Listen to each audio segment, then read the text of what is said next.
Part 1. You will hear a man phoning a woman about an advertisement he has seen in the paper for some furniture. First, you have some time to look at questions 1 to 5.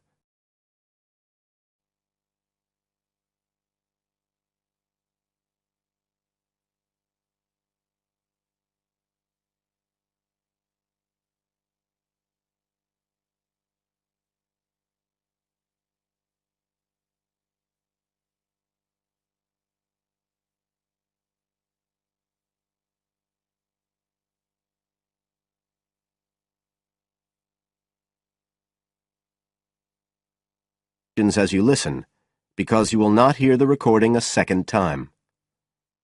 Listen carefully and answer questions 1 to 5.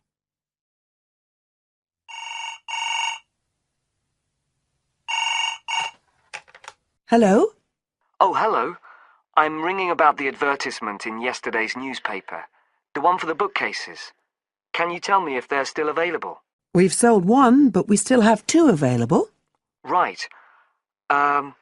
Can you tell me a bit about them? Sure. What do you want to know?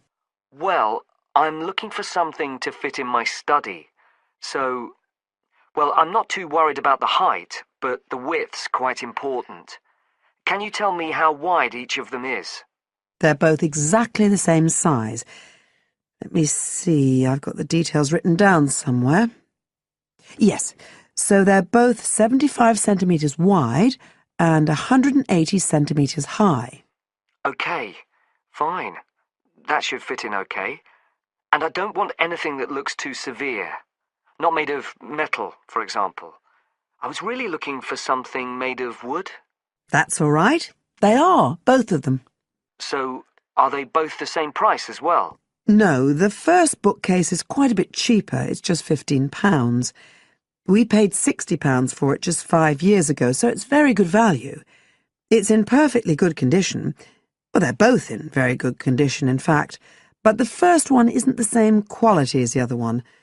It's a good, sturdy bookcase. It used to be in my son's room, but it could do with a fresh coat of paint. Oh, it's painted. Yes, it's cream at present. But as I say, you could easily change that if you wanted, to fit in with your colour scheme. Yes, I'd probably paint it white if I got it. Let's see, what else? How many shelves has it got? 6. 2 of them are fixed, and the other 4 are adjustable, so you can shift them up and down according to the sizes of your books. Right, fine. Well, that certainly sounds like a possibility. Before you hear the rest of the conversation, you have some time to look at questions 6 to 10.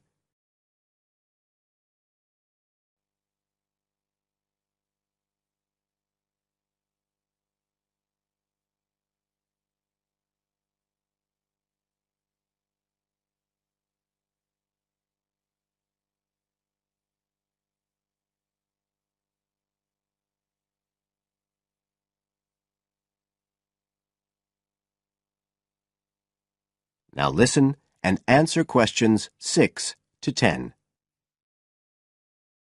But the second one's a lovely bookcase too. That's not painted, it's just the natural wood colour, a dark brown. It was my grandmother's, and I think she bought it sometime in the 1930s, so I'd say it must be getting on for 80 years old, so it's very good quality. They don't make them like that nowadays. And you said it's the same dimensions as the first one? Yes, and it's got the 6 shelves, but it also has a cupboard at the bottom that's really useful for keeping odds and ends in. Right. Oh, and I nearly forgot to say, the other thing about it is it's got glass doors, so the books are all kept out of the dust.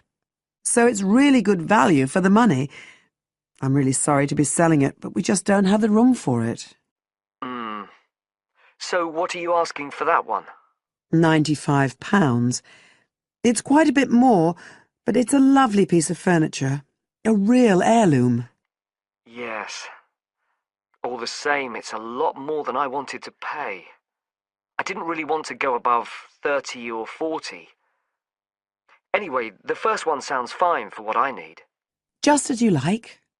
So, Is it all right if I come round and have a look this evening? Then, if it's okay, I can take it away with me. Of course. So you'll be coming by car, will you? I've got a friend with a van, so I'll get him to bring me round. If you can just give me the details of where you live. Sure. I'm Mrs. Blake. Blake. That's right. And the address is 41 Oak Rise. That's in Stanton. OK. So I'll be coming from the town centre. Can you give me an idea of where you are? Yes. You know the road that goes out towards the university? Yes. Well, you take that road and you go on till you get to a roundabout. Go straight on, then Oak Rise is the first road to the right. Out towards the university, past the roundabout, first left. First right. And we're at the end of the road. Got it. So I'll be round at about 7, if that's all right. Oh, and my name's Connor. Connor Field. Fine. I'll see you then, Connor. Goodbye. Goodbye.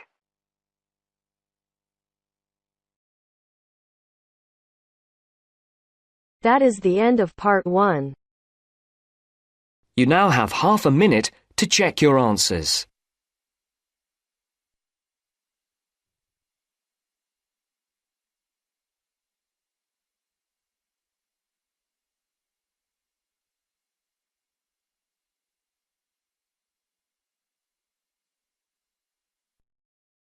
Part 2.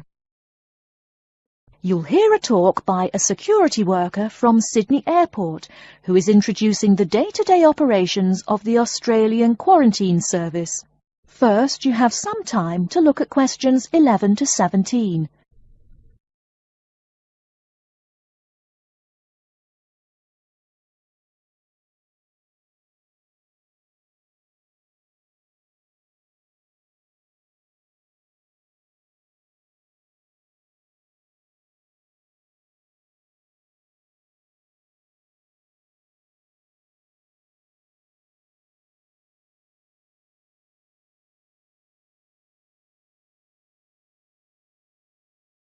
Now, listen carefully and answer questions 11 to 17.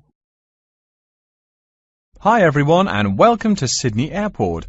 Today I'll be giving you the inside information on the day-to-day operations of the Australian Quarantine Service here. We hope to provide you with a better understanding of why such heavy security regulations are necessary by educating you on how we operate and why we do the things we do. We're not here to try to persuade you to fly through Sydney Airport, though we hope you'll find your experience relatively stress-free and comfortable. First things first, our personnel. Can anyone guess how many people work at Sydney Airport? We have 200 alone working in Terminal 2. So can you guess how many in the whole airport? I heard someone say 360. That's getting closer. What? Did someone say 2,000? That's way too high. Sydney Airport actually employs 440 people. A lot, right? And about half of those employees work in security-related matters. Moving on to our not-so-human employees, let's come and see our favourite pooch, Milton. Milton is our best drug-sniffing dog on the force. He's friendly to most people. You can even come pet him at the end of our tour. Burnouts, beware though. He'll find everything. Notice that even though there are so many of us around him, Milton stays quite calm. This is the precise reason he was chosen for the job. Dogs that are chosen are not predisposed to sniff out different narcotics. That's something we teach them already. So here's a part of the airport most people never notice, the cargo transport terminal. This is where packages are shipped to and from. Normally, we ship around 4,400 packages per month. In this airport alone, over 52,000 packages were shipped in and out over the past year. We ship to and from 170 different countries. Not bad, eh?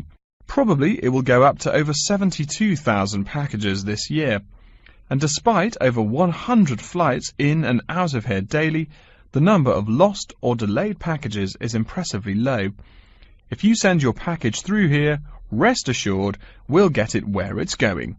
Let's move on to the area most of us are familiar with, the passenger terminals. In order to be allowed into this area, you must pass through security with your ticket and, if you're travelling internationally, your passport. If you're travelling domestically, you just need a legal form of ID.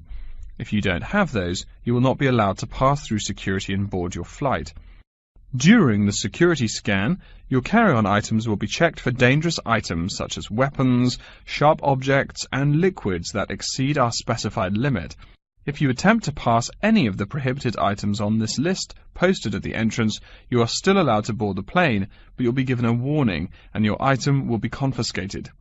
Don't worry, we will not arrest you for having too much shampoo in your bag or anything like that. We also search your carry-ons and parcels for any perishable items. We prohibit the transportation of local vegetation and prohibit parcels containing any insects in them. You may or may not have learnt about this in biology class, but when some plants are introduced to a new environment, they spread wildly and wipe out the current species around it. It is important to control the introduction of new plants into an ecosystem, so we must prohibit the transport of any fertile seeds. So what happens to parcels containing possibly suspicious items? It's of course something we do not take lightly here. If an object passes through the scanner that appears suspicious in any way, it is separated out for manual search by a member of our trained security personnel. If an illegal plant or simple sharp object like a pocket knife is found, it is simply disposed of in our biohazard waste containers, and the package itself is returned to the sender, or passenger if it is for a passenger flight. More serious weapons are reported to higher authorities for investigation. Before you hear the rest of the talk, you have some time to look at questions 18 to 20.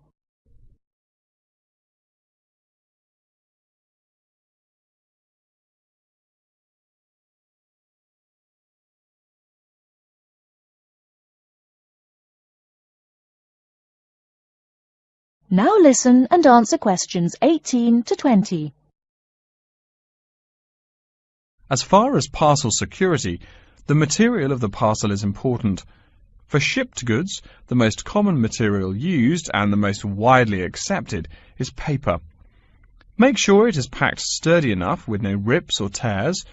We've definitely had packages rip open before due to haphazard packing. A more common problem, though, is the package labels. When an item does not make it to the right place, this is the most common reason. The label may not be in the right place or marked clearly enough. If you're receiving any items from abroad that must be declared, please remember our guidelines in order to ensure the timely delivery of your item. Make sure it is packed correctly, and we ask that you notify customs between 2 and 10 days within the item's scheduled arrival date. Okay, before we move on, are there any questions?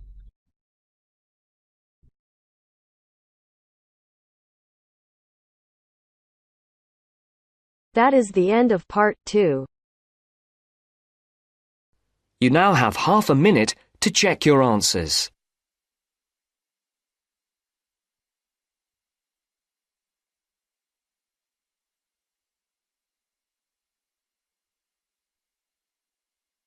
Now turns to part 3.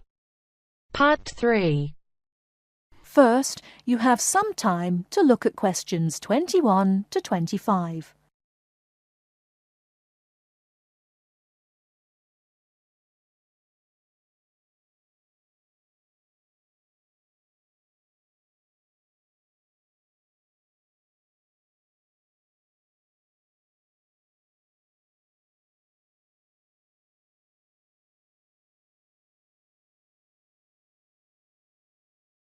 Now listen carefully and answer questions 21 to 25.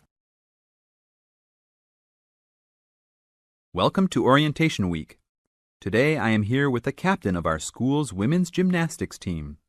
Her name is Elizabeth Rain, and she is a fourth-year student. I hope you can all see her as an example of a responsible student and athlete, a role model for everyone. Hi, Elizabeth. Thank you for stopping by our Orientation Week.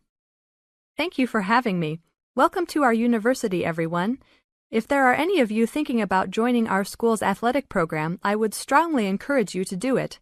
Being a part of the gymnastics team has been one of my best experiences during my time at this school. It has taught me so much about teamwork and friendship, and has even taught me how to improve my academics by prioritizing my time.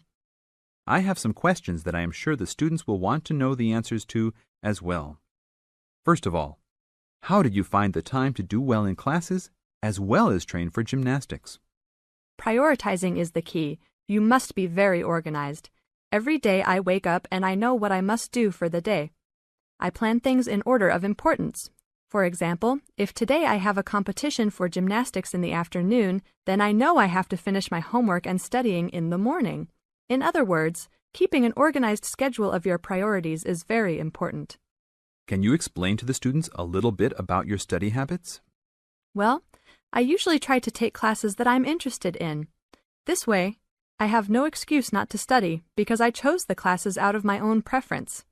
I separate my study time by class. For example, if I have 5 classes for this semester, I will study for 1 class a day from Monday through Friday, and then review for all of them on the weekend. I won't try and study for all 5 of my classes at one time. It is too hard to do that, to remember everything and not feel like you are going crazy. It is very important to focus the time that you set aside for studying. I do not study with the television on. I try to keep away from all distractions, because I find that I learn better that way. But of course, how each individual will study depends on each person.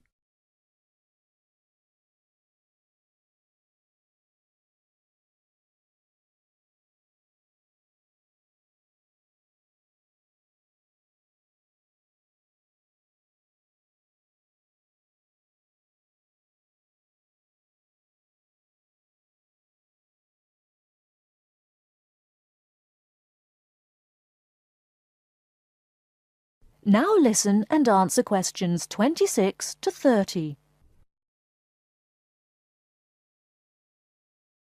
That sounds like good advice. Let's talk a little bit about your gymnastics career. How long have you been doing this sport for, and what has been the best moment of your college participation? Well, I've been participating in gymnastics since I was a kid. My parents got me involved in the sport. The best moment. I would have to say that there is not one single instance that stands out in my mind as the best moment, but more of a whole experience. My first year in university was definitely one of the best years of my life. I met my best friends that year and really learned to grow up and be independent. Our team went to the national championships that year, and it was an incredible experience, so I would count the whole year as my best experience in college. How about the worst moment? It is true everyone goes through bad experiences. My worst experience would have to be the fall of last year when I broke my wrist. I was unable to participate in sports for the remainder of the year and had to learn how to write with my left hand. I guess when I look back at it, though, even though I wouldn't wish this to happen to anyone, this experience definitely made me stronger as a person. It taught me to look at life with a new perspective and to really value the friends and family that are important and close to me. Thanks for your time, Elizabeth. Do you have anything else you want to tell the new students? Just have a good time. Don't stress out too much, but be responsible for your actions. Work hard and play hard. That's my motto for life. That is the end of part 3. You now have half a minute to check your answers.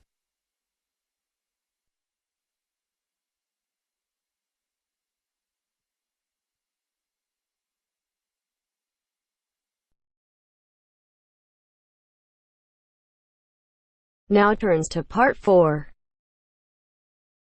Part 4. You will hear a lecture about Crocodylus niloticus and its living habits. First, you have some time to look at questions 31 to 40.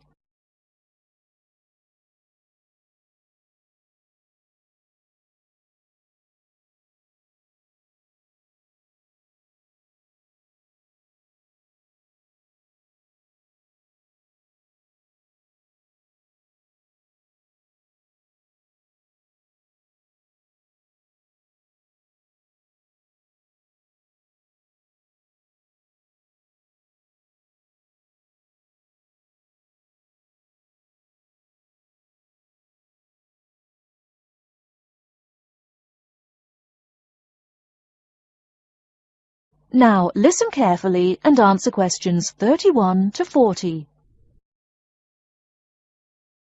Good morning. Today we will continue our study of Crocodylus niloticus by talking about its living habits. We've already discussed the evolutionary attributes that set it apart from its crocodile relatives. Does everyone remember that? Yes, it has an extremely narrow snout and 3 or 4 rows of protective scales on its back, as compared to 2 rows on other members of the Crocodylus genus. Let's take a look at how these carnivorous man-eaters live, where they live, and finally, whether they really deserve their vicious reputation. To start, I'd like to address a great question posed to me by a student during yesterday's office hours. We talked about the distribution of crocodiles in Africa and saw that they are highly concentrated in the south and west of the continent. This student noticed that on the map displaying the distribution of crocodiles across Africa, there were no crocodiles in the northern region, and found no mention in the literature of the existence of crocodiles in the north of Africa. Why might there be no crocodiles in North Africa? Let's save this question for later in the lecture. To find out more about the social habits of the African crocodile, one researcher named Tara Shine of the University of Ulster in Northern Ireland conducted a survey of the wetlands in Mauritania and received reports of 46 crocodiles living in one group, or float as we say when referring to crocodiles, though the usual number is a little less than half of that. In general, crocodiles are more highly concentrated in wet subtropical environments near bodies of water and rich vegetation. While South American crocodiles thrive in cool rainforests, the African crocodile is more equipped for heat. Though they can survive at the hot temperatures found in some deserts, they are not equipped to handle dry climates and thus cannot survive in places like the Sahara Desert of North Africa. As cold-blooded animals, crocodiles' core temperatures fluctuate from their average of 38 degrees Celsius as external conditions change. Thus, they need to avoid extreme temperatures. Others live an underwater life, keeping a body temperature close to that of the water. As their own unique method of regulating their body temperatures, some African crocodiles have made dens by digging holes in the ground to provide themselves with a cool, dark place to retreat from the hot African sun. Speaking of the hot African sun, let's go back to the question asked at the beginning of the lecture. We know that there used to be crocodiles in northern Africa, yet today there are none. What are some possible explanations for this? Some students have suggested that the African crocodile has evolved from a desert creature into a wetland creature, thus causing them to migrate south for more appropriate conditions. Others presume that the crocodile was hunted out of northern Africa by a fiercer predator. While these are intelligent guesses, the real story is a little bit different. The key to this migration is that the Sahara Desert did not always cover the north of Africa. About 8,000 years ago, the land was fertile wetlands, perfect for breeding crocodiles. Over time, though, the area dried out and the wetland slowly turned to desert, leading the African crocodile to migrate south to the marshlands they call home today. Some crocodiles did, however, adapt to living in dry conditions. In Mauritania, some crocodiles have learned to survive in an area where they can go up to 8 months with no water, by spending the driest of times in what's called a torpor, or short period of hibernation. To utilize every bit of rainfall, these desert crocodiles dig underground caves that collect runoff, thus staying cool and hydrated. During the mating period in November and December, males attract females to their viciously protected territory through a number of behaviors that range from snapping their jaws all the way to sending infrasonic pulses through the water. Afterwards, the female digs a hole up to 60 centimeters in depth to store the eggs for an 80-day incubation period. The female protects these eggs during the period, and sometimes even helps crack the eggs with her snout at the end. These teeth-gnashing carnivores are softer than we think. Although these vicious creatures have attacked humans on a few occasions, the residents are not afraid of them. In fact, they show a great deal of reverence towards these wondrous creatures. Some say that crocodiles bring water to their habitat, so if they leave, they will bring the water with them.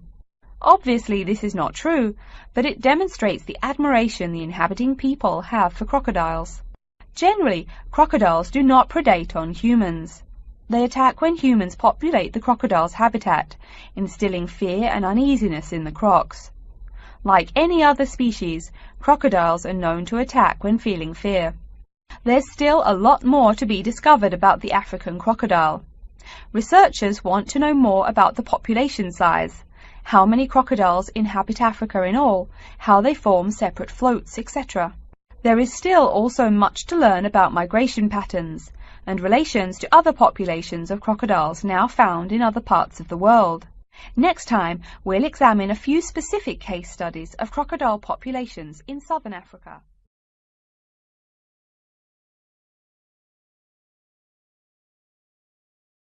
That is the end of part 4. You now have half a minute to check your answers.